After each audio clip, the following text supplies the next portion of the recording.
Awesome. Hi, everybody. Thank you so much for joining us. My name is Ariana Marcasic-Kim, and I'm a board member with IGDA Seattle. My day job is as an HR and recruiting manager at Play Everywhere.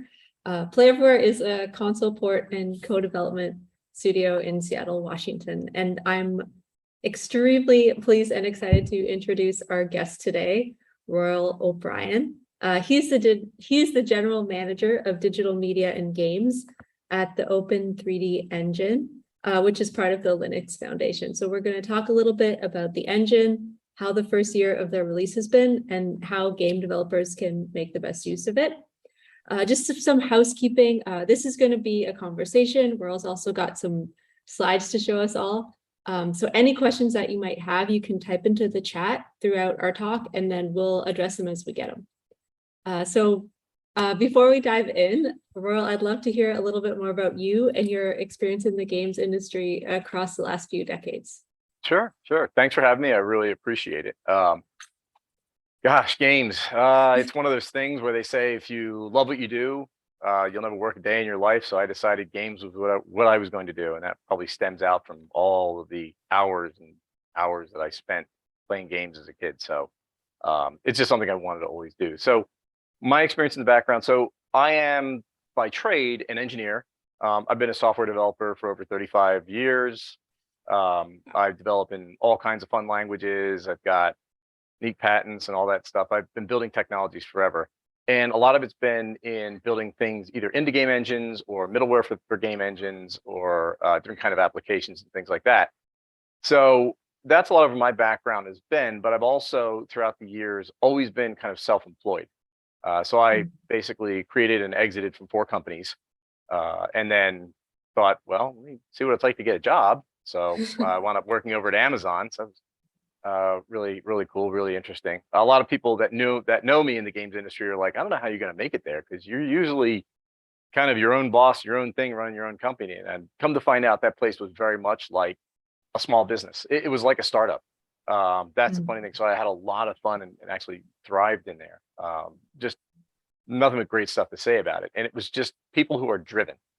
And that's what I liked. So, but when I was over there, I worked a lot with in the lumberyard team, with 3D engines and games, and kind of spread out.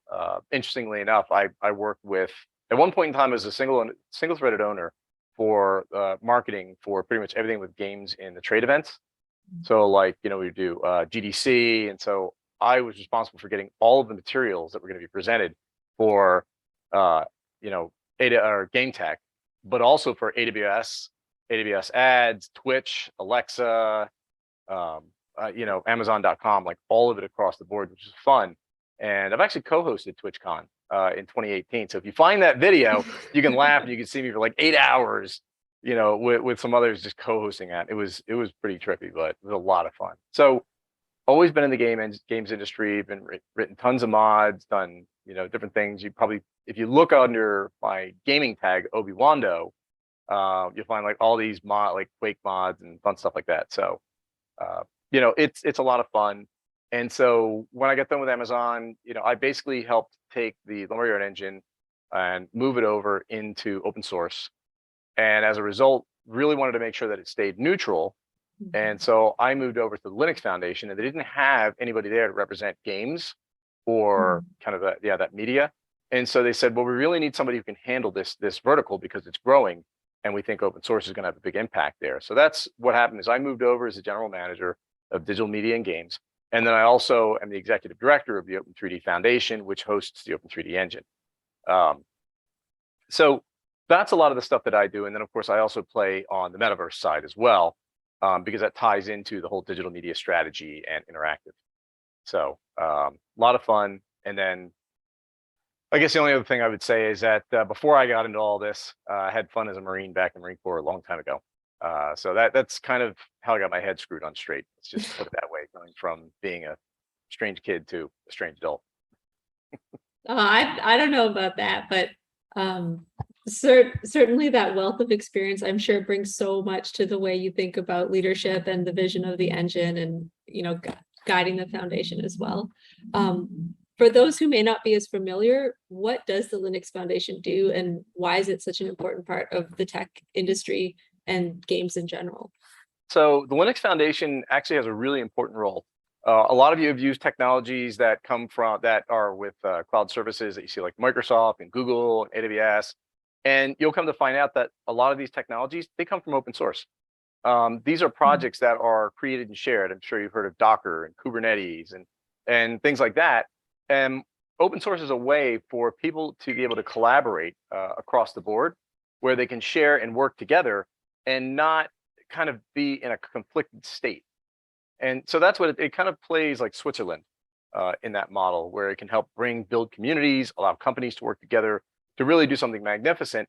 And the other thing that it does is it helps level the playing field so that the software can be licensed and used by anybody, and they can build an amazing business or build something that otherwise they might not have been able to do 15, 20 years ago, to enter the industry. So you'll find it all over the place. All these open libraries that you'll find, OpenSSL, and they may not be tied to the Linux Foundation, but they are tied to open source. And the Linux Foundation is all about really driving open source and openness and sharing and building things. The big benefits that companies and individuals get is that if you were a company and you had to maintain an entire engine, in other words, those of you that maybe try to build or roll your own, when you have to load like a Targa or a JPEG or something as a texture, you don't actually write the entire JPEG loading library, do you? And all the math and everything goes behind it. You probably just use live JPEG, or live PNG. And so that's what open source allows you to do. It allows everybody to contribute, get the table stakes out on the ground so people can start writing the more innovative things. And it gets maintained by the community. If there was a bug in that JPEG library, it's not like every single developer has to update that library. The maintainers of that library in open source update it. And so by people contributing because they use these things, it goes back to the community. That's how we grow a lot faster, and you don't have 200-man team working on a project that are trying to do that. So it reduces cost, it reduces effort, and it allows people focused in different areas to do some pretty amazing things so that you can build amazing things.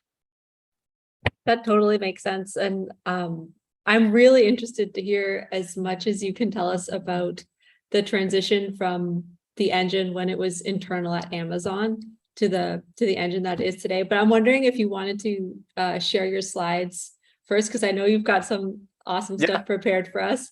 Okay, yeah, that'd be good. But you know what? I will answer your question. Then awesome. So the interesting thing is, we were working with it. There wasn't as much adoption because what they wanted to do was have this engine that allowed people to use it, but they had to use AWS services. And so there wasn't as much adoption and uptake, and it was kind of hard to maintain. It was a fork off the Crytek engine. And so when we looked at that, we kind of determined, well, we got to be able to do something with it. We spent a lot of time and money, building this up. And so part of it a long time ago was first re-architecting it. How can we architect this in a manner that makes it modular so that just because I touch the physics library, I don't have to touch 15 different areas of it. I'd like to be able to stay inside of my areas. So part of it was the re-architecture, and I worked with the team on that as well. And then getting it to where we could actually open source it. So working with Linux Foundation, building up the charters, building up the special interest groups, how will it be released?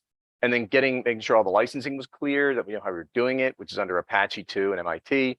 And then getting it out the door. And when we got it out the door, it was realistically rewritten from the ground up. So some people think it's like an old Crytek fork.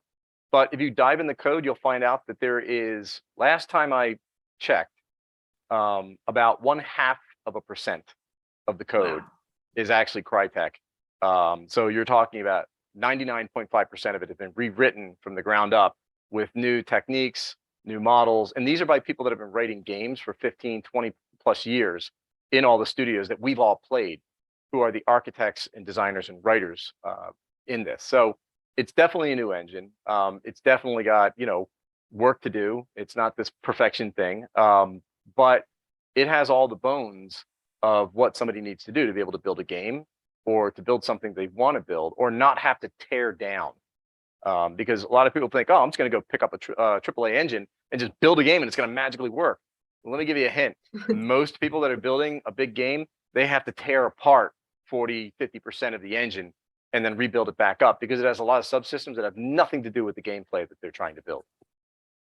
So by having this kind of an engine with, full source that's completely modular, they can spend less time actually tearing it apart and more time building up what they're trying to build. So hopefully that answers your question. Definitely. And that definitely sounds good because I know there's so many custom tools that go into so many big studios and make it really unwieldy to work on a very polished game without a huge team. So it's great to hear that this engine can help enable that for more developers. Yeah, and having a community behind it that can actually drive a lot of it's important. For me to share though, you have to let me share. You have it disabled. Oh, I have to let you share. Yeah, one of those things. I'd like to share, and I'm not in a hacking mood, so let's save that for another day. I wonder if it's the settings of this meeting. Let's see, share. Nope, host disabled participant screen sharing. Oh, well, that's boo to that. Well, while you're figuring that out, the cool thing about open source is that you'll find out that a lot of tools and interoperability come from anywhere and nowhere. I mean, let's give you an idea. In the original roadmap, when we released, open source to O3DE, Linux wasn't really intended, full Linux support wasn't intended until probably December of last year, and it launched in July. The community otherwise had other plans because 3 weeks later they had full Debian support running in Linux where you didn't need a Windows machine at all.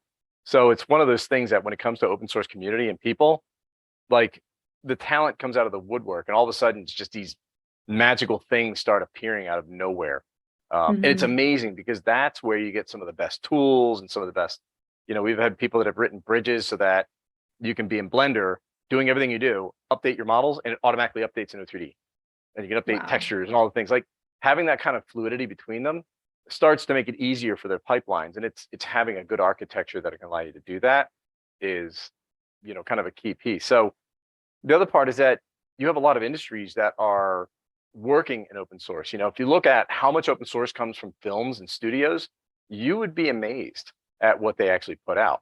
So, between film and studio doing their open source tools, you've got, some things that are done in automotive or some different vertical industries, robotics, you'll see a lot of stuff like that, simulation, AI, those kind of tools, when you can get them to talk to other ones that were completely unrelated, that changes the rules entirely. You know what I mean? So I do have a follow-up for that. It looks like they're telling me behind the scenes that we won't be able to see the slides. But maybe you can share them. We could do like a show notes or a link or something if you have those posted. But I do have a follow-up to that question. So in my online stalking and researching to be able to talk to you tonight, I'd listened to another interview that you'd done talking about how this engine can interact with Unity and Unreal. And I'm wondering if you could, maybe expand on that a little bit. So if you take into account that everything is completely modular, the example I always give people is that if you've used Unity and Unreal, imagine trying to disable the renderer. Try to remove the renderer out of the code. It's going to be a feat of strength, is what it'll be, because it's intertwined with a lot of the systems and it's integral to it. I mean, you probably have an easier chance of doing it on Unreal because they have a lot more of the source that's open, versus Unity where, it's a little more difficult. You don't have that unless you're paying for the enterprise, that specialized license. But the idea here is that because it's modular, let's put it this way, to disable the renderer in O3D, just turn the library off. Turn the Atom rendering library off and poof, there's no renderer. I'm working with Intel and they have a open source ray tracer, like a true ray tracer that produces the most amazing images. And it's a software ray tracer that is open source. And so what we've done is we've taken that and we actually made that into a renderer. So you can literally be using your GPU renderer, which does a pretty good job in ray tracing, and then turn on the Intel ray tracer and actually get, let's say, a 16K by 16K true ray traced image out of it. So like if you had a beautiful scene shot, you're looking at it in your the renderer that's done on the GPU, you can get one that's ridiculous and it's going to be the same color space, exactly the same. It's just going to be using a full-blown, soft retracer.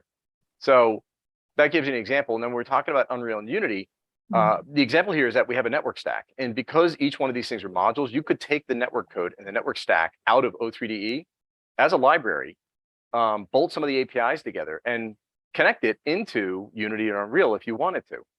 And the result is that you've got a network library that you could turn around and use in any of those. See, you wouldn't normally do that if you were using Unity. You wouldn't take those libraries and try to bolt them into Unreal because they're both licensed products.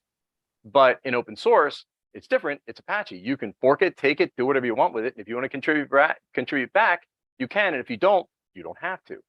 But some people might ask, well, why would you want people to do that? And the reason is because when people, let's just say somebody's working on a Unity project or an Unreal project, and they've got the network stack and they want to use this and they're working with it, it works in their game, and they find some bugs. If the bugs that they find are in the generic stack, they can contribute those back if it has nothing to do with their intellectual property. That means that the community wins because they get contributions, even though it's not the full-blown engine, it's still the network stack. And so open source is about how you get the contributions in, how everybody else can inure the benefit of it. And that modularity, this is not about open source being the only place where open source plays. The way it's been put together is it's a balanced ecosystem of open source and commercial, where they can work together seamlessly. Because if you think that the only way it'll get done is with pure open source, it's not very realistic.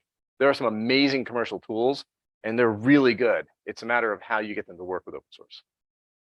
That totally makes sense. And I'm sure at this point, there might be some people wondering exactly how the licensing works. So is there anything that developers should know when they're deciding to use this engine for their game? Yeah. So the licensing is Apache 2 and MIT. So that basically gives you the ability to fork it, do whatever you want with it. Patents are covered. Licensing, the software licensing is covered. So there are no real repercussions from it as long as you follow the Apache 2. So it's not restrictive. It is considered to be one of the most permissive licenses out there. The difference between Apache and MIT, just so you're aware, is that you'll see some projects are MIT and some projects are Apache. But there is a difference between the two. And that is that MIT covers you, as free software, and you can share it and use it. Not a big deal. However, if the software has a basis where there's a patent tied to it, you're in trouble because MIT doesn't cover patents explicitly. Apache 2, however, does have specific clauses in there for patents along with the software. So be aware that Apache 2 is really a key element here, being able to do that. And then the other part is when you're talking about media, using Creative Commons. Creative Commons, where you've got unrestricted, or CC BY NC, which is non-commercial, which you can use it, but you can't commercialize it. So all of those are in the actual code base when you go into it in GitHub. So you go into github.com/O3DE, and the repo is O3DE, and you can look in there. You can see the licensing on each one of them. You can look at, there are SPDX tags that are in there that actually audit every single piece that's used. So it makes sure that it's all above board. And the interesting thing is I get that question a lot from different dev studios. They're like, we're not sure if we work with open source that somebody's not going to come and sue us. There's actually a session. So I have somebody from the Linux Foundation. We have an event coming up next month called O3DE Con. And it's in Austin, Texas, 17th to the 19th.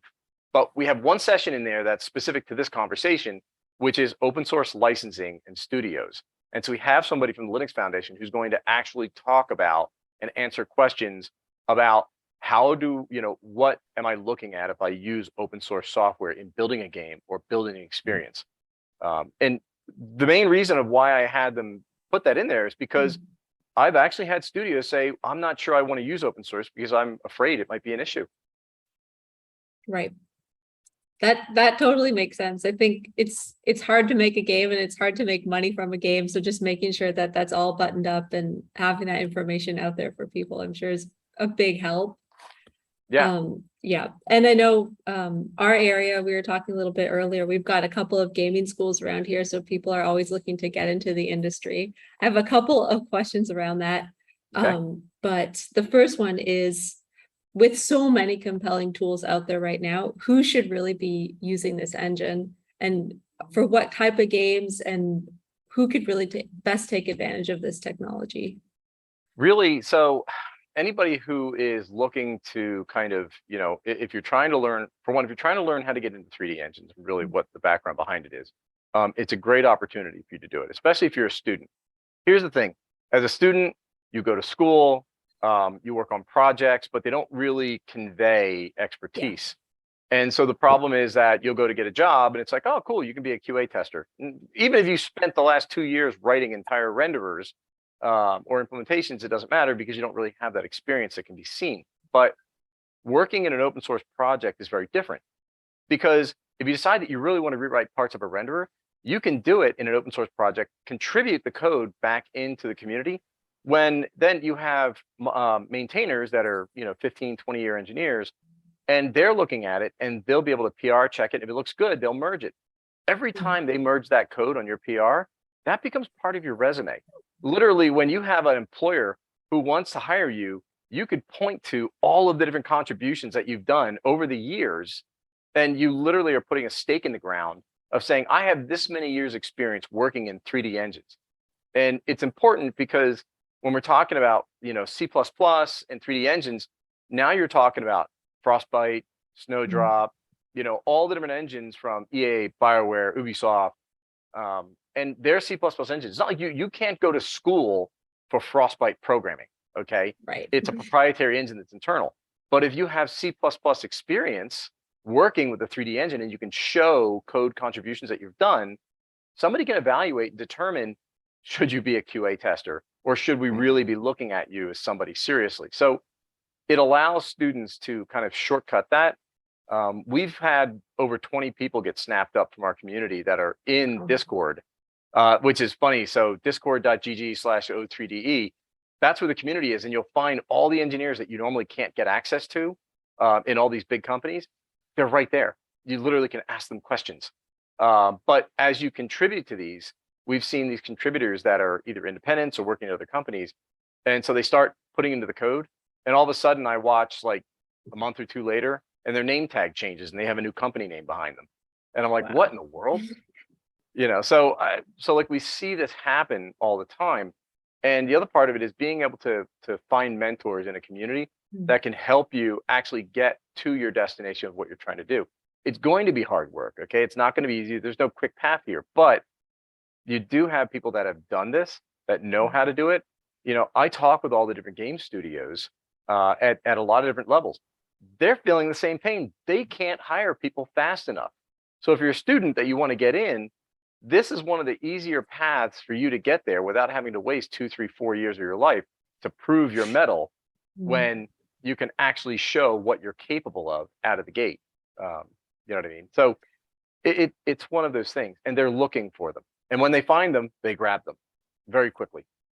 Absolutely. As a recruiter, I can definitely speak to the speed of the hiring process. We're always trying to find people quickly, and jobs, any job that comes up, we're trying to fill ASAP. But I really liked your point about almost having like a proof of work rather than asking someone to do a test or giving a take-home assignment. Nobody really wants to do those. I could also say, speaking as a recruiter. So this sounds like a really good way to be able to show work, get practice, and have, a showpiece that you can have on your portfolio or on your resume. And that sounds like a really cool tool. It makes a difference, because I've had companies, that have literally, I'll write different pieces of software and I'll be able to talk about the architecture and what I built, everything behind it. And I'm just talking to the engineers and we're kind of having fun with it. Like I did a streaming system. And the funny thing is that I had a handful of studios like, yeah, come down. We'd love to have you and talk to you and all that. And I go in and I start talking to them and they're like, yeah, meet our CTO, meet our studio head, meet this, meet that. And then like a few hours into it, you're like, oh, this is pretty cool. And they're like, so what do you think about this company? I'm like, this is pretty cool. You guys got here. Like, well, would you like to work here? I'm like, wait a minute. Did I just do an interview loop and not know it? Like, I didn't pick up on it at first. Like, they had my LinkedIn on the desk. The CTO had my LinkedIn printed out on his desk. I'm like, why does he have that? Wow. And so you'll find out that your work experience and things that you've done, they if somebody sees something they want, they will grab you. And that gives you the ability to be in the driver's seat. Absolutely. And I know, again, as a recruiter, we're always looking for different places to source from. So I'll definitely be taking a peek in that Discord later on. We've had Ubisoft and a couple other companies that don't use this engine drop jobs into our Discord because they know they can find C++ developers with 3D game engine experience, and that's what they need for their engine. Yeah, everybody wants an Unreal developer right now, so this sounds like a really good stepping stone. Well, I mean, if you think about it, that's C++ experience in a 3D engine. The only difference is that in this one here, you get to be a lot closer, a lot dirtier with it. And if there's something, the difference is that when you go to make a contribution, with Unreal, you're going to have, their maintainers are going to have to accept it into the cycle. In an open source project, our velocity is roughly about 18 to 24 hours for a PR merge, because we have about, I don't know, maybe 150 people constantly running it, about 60 maintainers in there that turn it around really fast, and about 300 engineers. To give an example of the velocity, from about 3-month gap of when our last release came out, there were 320 people working on it, 320 contributing engineers, over 6 million lines changed, and over 1,500 PRs done. Wow. Okay. We're already, we haven't even come into so the next release is in October, and at O3DE and we're already north of 1,600 PRs in this. That's how fast and how high the velocity is. But we have companies, we have, Oppo, Huawei, AWS, Intel, Microsoft. We had all these companies that are contributing, Cesium, Hadean, they're contributing into the code as well. And that's why we have that kind of velocity. So again, it's a way that you can put your work in and actually have it seen by contributing. Right. And I'm curious what it's like being an organizer of so many huge names. So what is that like day to day? How do you wrangle everybody and, get them all pointed in the same direction? Wrangle is the right word. It is. Well, so actually the way that it works is when we put this together, we put it together in special interest groups.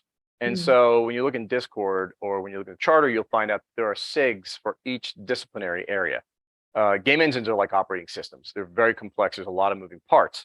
So we have one that's tied to rendering, one for sound, one for network, one for build systems, one for core systems. And so each one of those independently determine what are the features that they want to release in the next cycle. And so the companies, like we have a new one coming up that we're going to be doing soon, which is for mobile. So we have 2 of the largest mobile manufacturers on the planet, along with some of the vendors that produce the ray tracing, and they're looking to standardize some of the graphic APIs of mobile devices in the industry and use this as an implementation model. And so they'll have a special interest group, SIG Mobile, that'll be focused on 3D graphics on this, and they've done it already. So they did an example where they had ray tracing on low to mid-end hardware, and they actually showed it running on this open source engine. Wow. And so, think about it, ray tracing on your phone. Right? Yeah, that's crazy. Seems crazy, but the fact that they got it done, earlier this year, and that they keep working on it, kind of gives you that testament that open source can move way faster than anything else. So the way that you do that is you give them the autonomy to be able to operate inside of each one of their special interest areas. And then you have a steering committee above that, and the steering committee helps kind of bring that all together with some of the cross-cutting issues where they meet on a continual basis. And it actually flows really well. We have a full calendar that shows when the meetings are. Anybody can jump in the meetings. The thing about doing this all in the open is that all of the meetings and things you think that normally happen in companies behind closed doors, none of them happen here. You literally can drop into Discord there's a calendar that you can find that we run through Groups.io, and you can drop in on any of the meetings and become a part of it uninvited. You can literally just be in there and go at it. So it's one of those things that, you can see a link to it and you'll see that there's just a calendar with all of them. And if there's areas that you want to be a part of, go into it. Go to Discord. There it is. Everybody will show up, and you'll hear what's happening and become a part of it. You don't have to be a programmer. You can be into art. You can be a technical artist. You can be a PM. I've had a handful of people actually join this project because they wanted to know how to do project management of an open source project. There's, where do you get that kind of experience where you have the larger magnitude? And so we've had a few people join as PMs to gain that experience for their resume. Wow. Think about that. It sounds like the door is wide open to a lot of different disciplines, and everyone is welcome. That sounds really cool. People You're who right. want to make an impact can. Yeah. Where else would you where could you get hands-on experience being a PM? Yeah, that sounds awesome. And that's a key, because you're not just working. The big thing about like the O3DE engine and the foundation is that it's run in kind of a commercial professional way. The only difference between, say, this and a small business is that small business is for profit.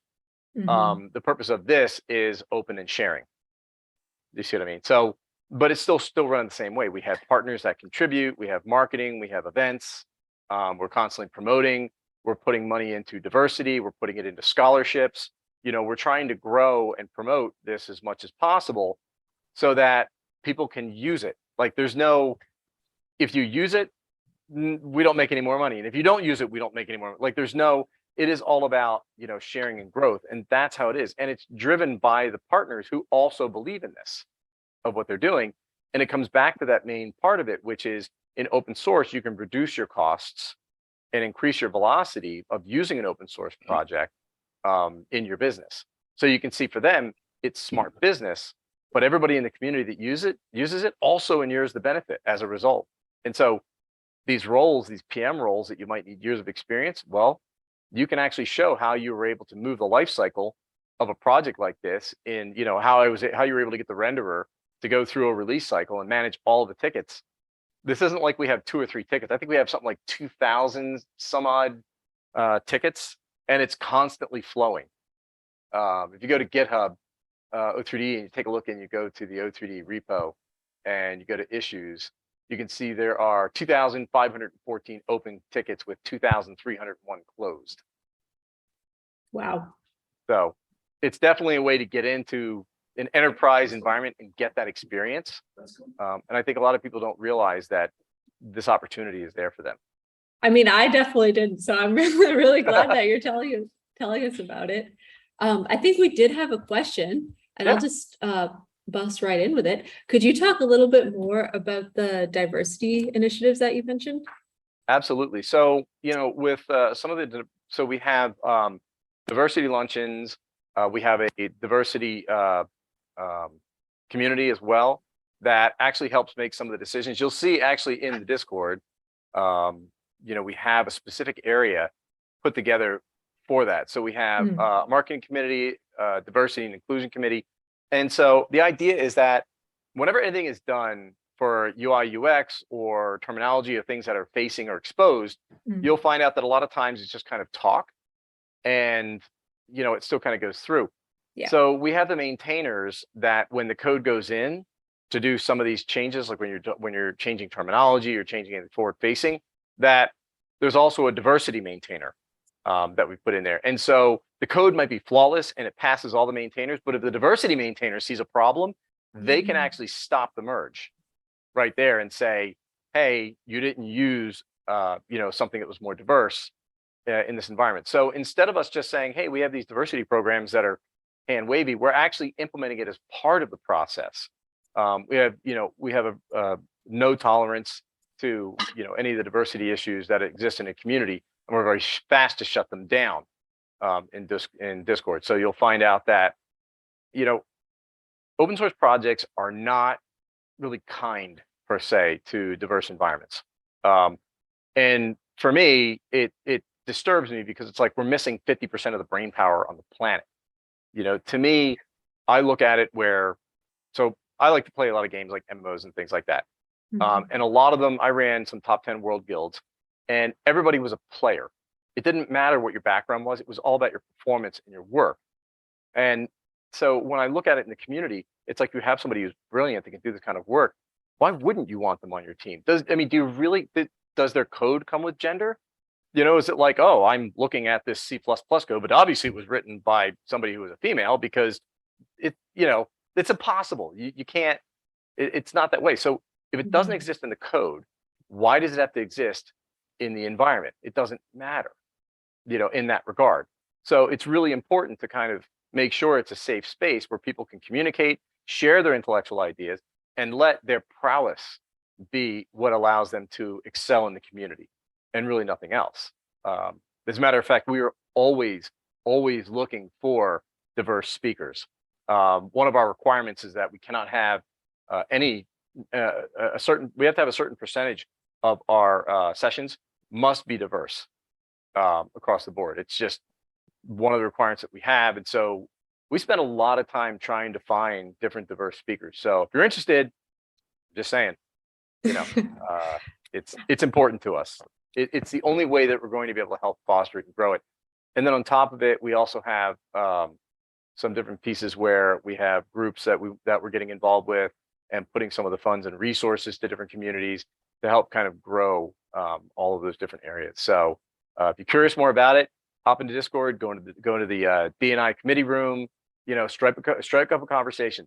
This isn't the environment where it's like, oh, I'm going to be afraid to say something. Say something, get involved, say something, bring it up, because we're not going to get any better unless you voice your ideas. And to me, it sounds like you really thought through some of the implementation. So just having the diversity maintainer sort of almost it sounds like veto, like they can be the final they do say. have veto power. Yeah. All maintainers have to approve before it can be merged. The GitHub won't actually allow it. I see. Yeah. And then, you can force it through. Gotcha. But then the other parts too, like scholarships and investing, teaching people earlier, like bringing people up through the ranks. That I know that's hugely important. And then scholarships, helping include more people is a really good way to actually make change, much more so than saying, the lip service, like you mentioned. So it's really cool to hear. Yeah, we had, even like O3DE Con, we have people, that can apply for them. We had quite a few that were approved, where some of them had, their airfare was paid for, or their tickets were paid for, or, so they could be a part of it. It's the big requirement isn't really anything of your background. It's tell us a story. Tell us why you're passionate about it. Give us something to work with. Like, out of the bunch of them, there were like 2 or 3, I think, where they were just like, they wrote almost nothing. And I'm like, little effort, little reward. And I was like, no. I'm like, I'm not interested in somebody who just wants to go for a ride. If you want to be here, tell me why. Be passionate. Passion will get you everywhere. It'll get you mentorship. It'll get you growth. It'll get you everything that you want to do. But if you're not, you're going to get what you give. We're a multiplier, not an adder. That totally makes sense. And as you said, it sounds like the door is open. You want to welcome people into the community, and you're ready to support them. So it sounds like the Discord is a great place for people to start and check out the meetings and really get involved. Yeah. So I'll ask more about that at the end, just as we wrap up, like how people can get in touch and things like that. But I'm wondering, with your career in games and all of your experience, what you're seeing right now is some of the biggest challenges in game development, and how this engine can help address them. So, I mean, the challenges that we're seeing, well, for one, the biggest challenge being people, resources. That's definitely the big part of it. Sure. Some of the other challenges that you'll see, we have different technologies. Some work great, better than others. Some are more performant, some are less performant. Not everybody in the world is writing it on Unreal and Unity. Some people are rolling their own. And so you'll find out that there is a risk of investment on how much do they have to actually tear down to build up. And so when they can take a look at something that already gives them an example or something they can work from and build from, that becomes a challenge. So if they see something in what was written in open source, by all means, they should take it.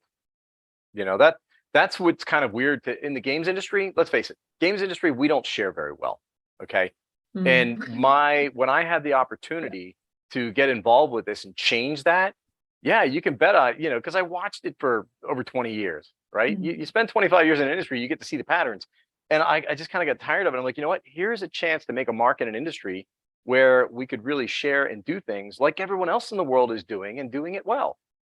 So I think some of those challenges on things that get rebuilt all the time on game engines that don't need to be rebuilt, and some of the advancements in technologies that they can do, I you know, I think being able to kind of get past some of those faster are definitely big areas. And some of the architectural things. I mean, when you get programmers, give me documentation, I'm going to fall asleep. Give me code, I will go crazy. I love being able to take something and build upon it, tinker with it, and then once I start tinkering with it, I get it to do something I want it to do. I'm going to Mm. find a project that fit into. It becomes a tool in our tool belt. And I've always said myself, the measure of a good engineer is measured by the breadth of their tools. That makes sense. One thing you mentioned, I do want to open a potential can of worms.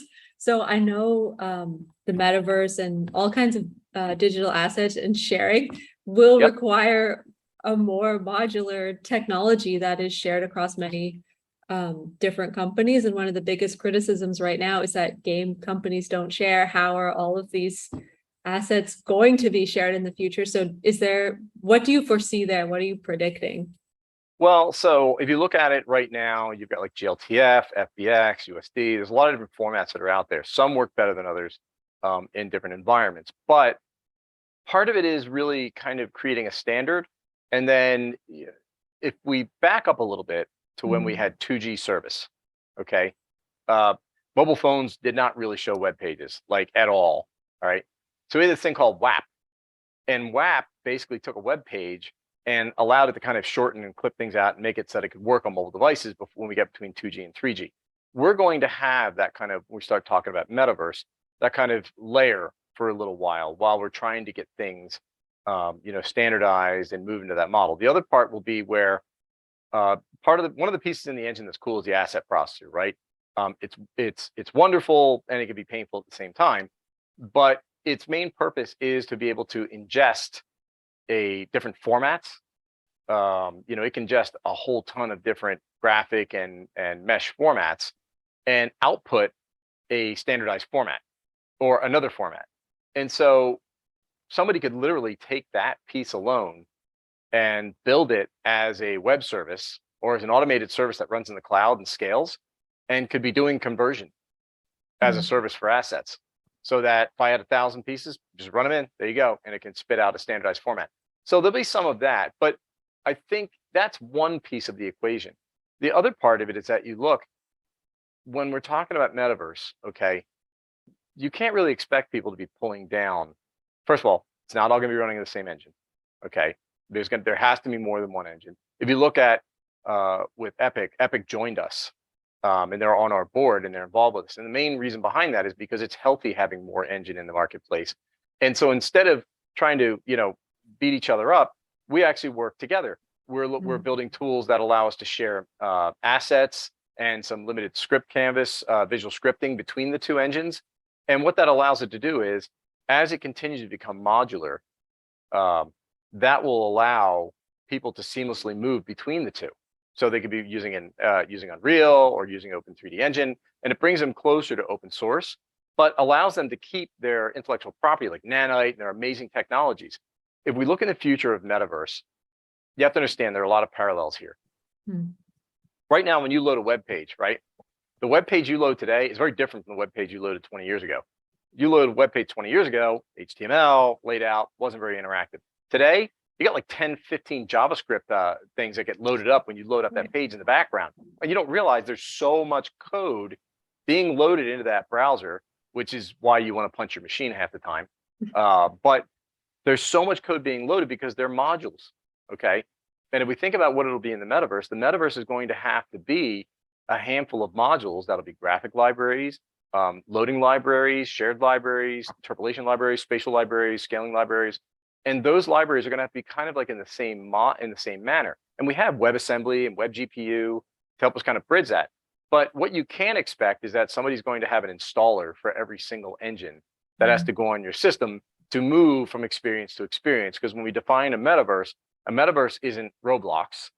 A metaverse is getting all of these systems that were not designed to talk to each other to talk to each other. So when I can move from when I go from Roblox to Facebook to Call of Duty to Fortnite to Minecraft, when I'm able to go to different experiences, that's when you're talking about a metaverse, just like we have an internet today. So that's the reason why the role of this is really important, because as we get down the road towards modularity, those standard, table stakes of things that people don't want to rewrite that can use an open source library. Do you really think everybody's rewriting their own OpenSSL library? No, just go use the OpenSSL library. So I think we're going to see a lot more of that in assemblies, where it's super important, because if not, what happens is the metaverse doesn't become the metaverse. It becomes a platform or a series of platforms. It becomes the Facebook platform, the Microsoft platform, and that doesn't allow incumbents to come up, which is what we've been able to do. Think about if we would have left the telcos to determine how much bandwidth you can get from different sites. You remember this came out this was like 10 years ago, I think, or something like that, where they were trying to say, you pay a premium that you can go to different sites. Think of how much more the internet would have sucked today. Right. And so this is really important to allow incumbents and indies and people to build these experiences so they can grow and they can challenge big companies, and big companies will have to reinvent themselves. And we'll see this. That's a healthy environment, and that's why it's important. That sounds awesome.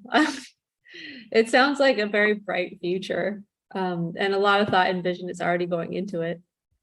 So it's been about a year now since the engine has been out, and I'm wondering how that's gone, what you had as a big takeaway, and if you're able to give us any sneak peeks into the roadmap in the future. So the cool part about sneak peeks is that there are no real sneak peeks. Everything's public. Literally, you can go into the project board and pull up what's coming up in them, and what they're working on. But when we came out originally, it was rough. It was rough on every edge. You know what I mean? But it was also several millions of lines of code that went into open source that the world could work with. And so, it went from this project that all of a sudden the community started embracing and building tools on to, we got the first review, and it got brutalized, rightfully so. And then in December, we had another release, November, December, and it got brutalized again, and rightfully so. People think, oh man, when you get, aren't you mad when you get like a poor review? I'm like, no, that literally gave us what we need to fix, what needs to be taken care of, what people are concerned about. So each one of those, they made a ton of changes and a ton of fixes. And then when the March release came out, the reviews were like, hey, you should check this out. Something's going on here. And so a lot of time was spent in the beginning. There were a lot of features that were missing that had to be there because it was a truly rewritten engine. A lot of the features made things buggy, crashing, all kinds of issues into December. But then after that, it went into a stability cycle. So it's been in a stability cycle now for about 8 months, where the next release is all about stability with all the features. There's some really new cool stuff, like bummer we couldn't share screens. I had like a whole bunch of cool stuff to show. But some of the terrain and land stuff, where you can actually build islands and seam them together and do all kinds of really cool, neat stuff. And that'll be at the O3DE Con event. But it's grown and matured quite a bit, where it has a rhythm and a flow. We have a lot of contributions. We have different independent groups moving with it. We've got the robotics plugin that's happening now, the digital twin piece that's going on. I'm working with universities on, putting a lot of these pieces together for how students can get the roadmap. So it's in that, I won't say TikTok type style, but, one part stability, features, and you want to kind of keep that moving where but you don't want to break the architecture. So that's really where it's been and where it's going to, kind of keep advancing it. The thing is, the velocity is still incredibly fast. And that's a key piece, because if you look at the growth of what we've been able to do in the first year compared to a lot of other open source projects, it's way far and beyond. Where will we be in 10 years? Way farther than anybody would expect any other open source project to be, because of that velocity.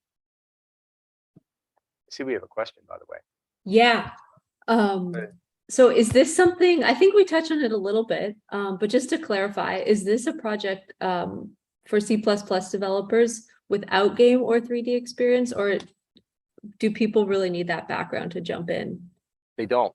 That's the funny thing, because you still have a core runtime system. You still have, standard libraries that have to be POSIX compliant so that it can work across platforms. You have memory subsystems.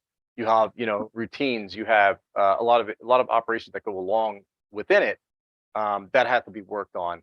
Then, if you want to get into the 3D space, you can. But you've got a message bus system. You have a language. Gosh, what is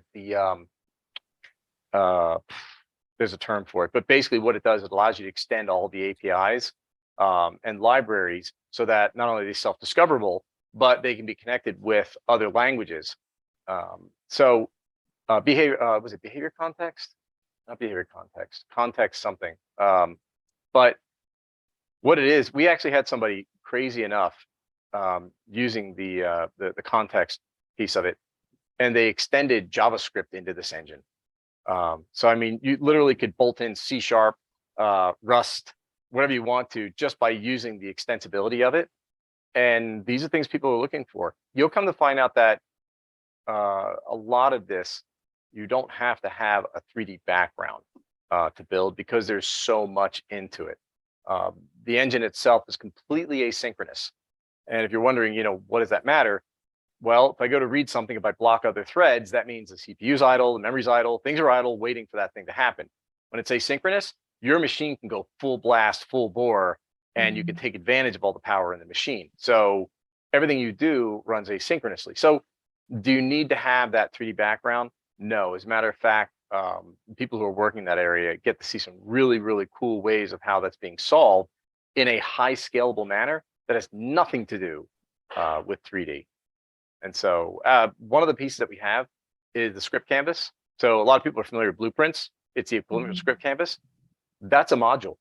You literally could take that entire module, rip it out of the engine, and they're doing that now, where they're using it for AI and scientific discovery, where they're using this blueprints or script canvas to build code blocks that have nothing to do with the engine.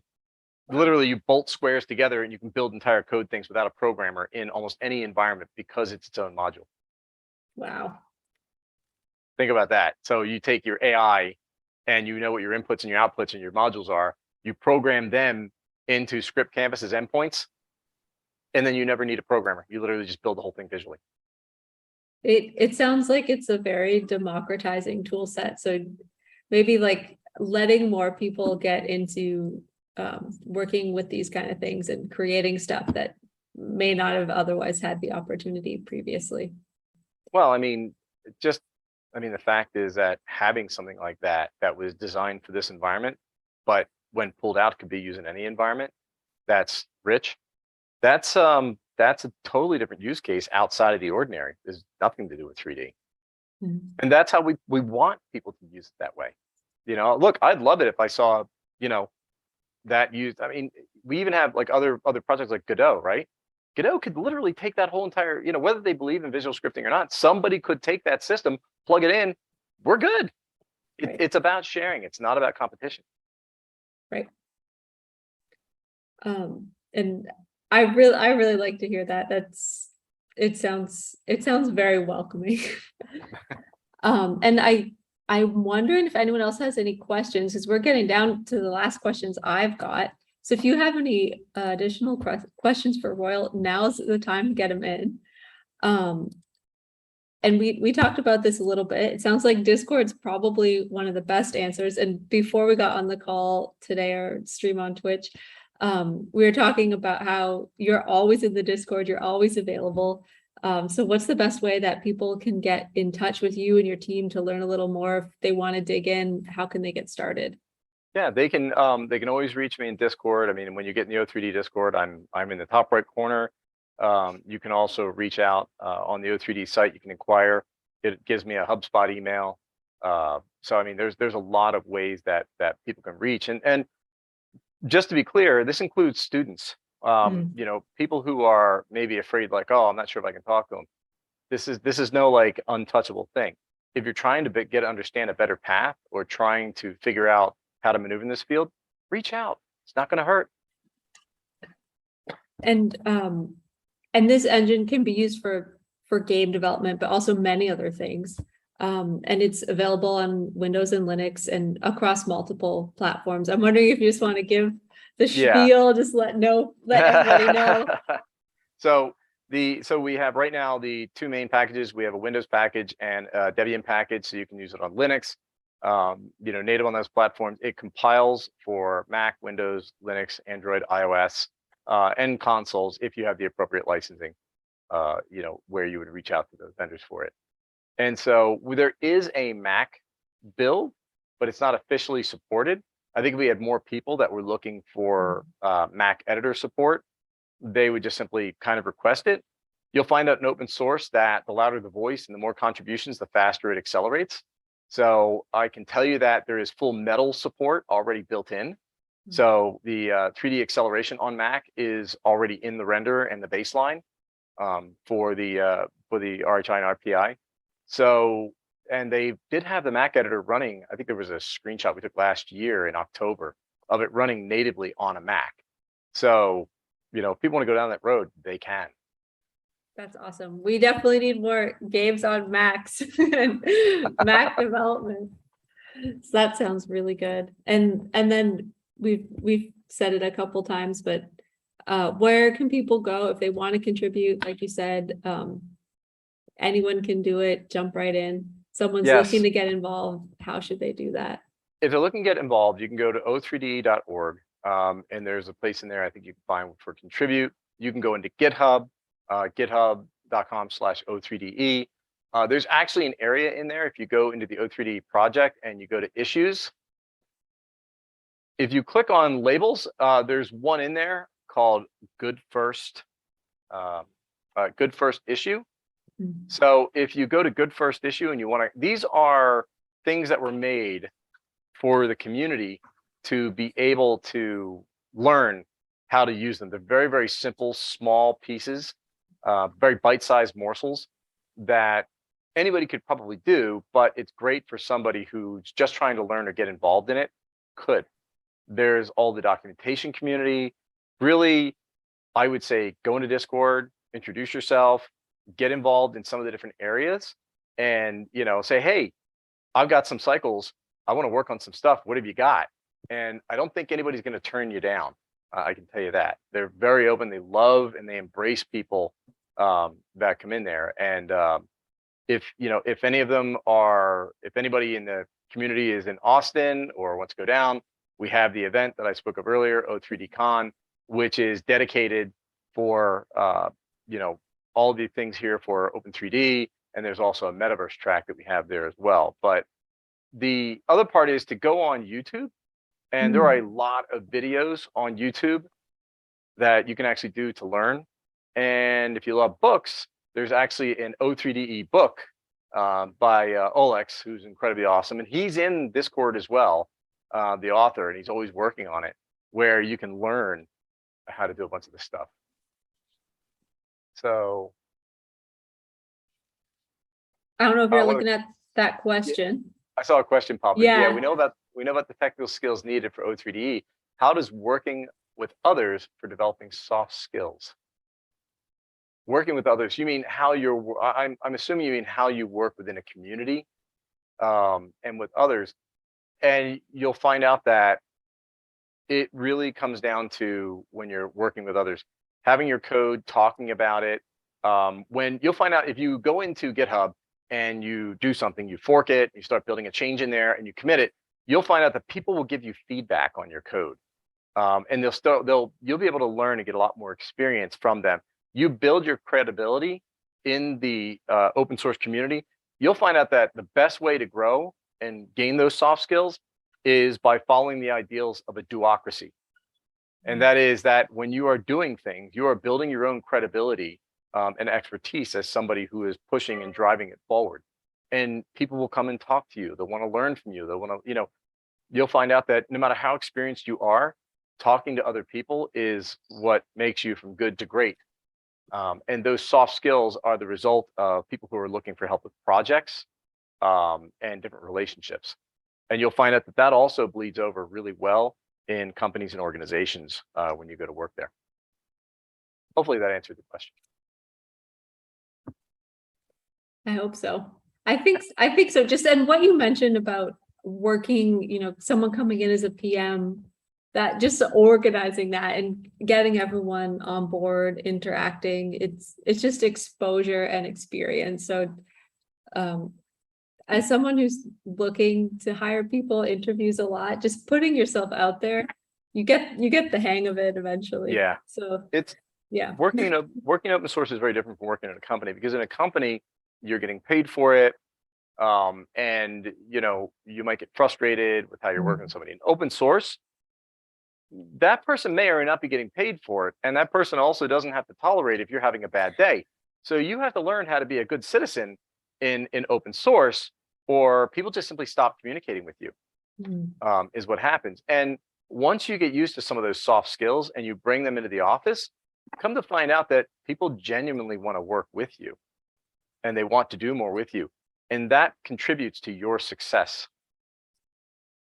It sounds like participating could be a huge accelerator in many different ways. So that's really awesome.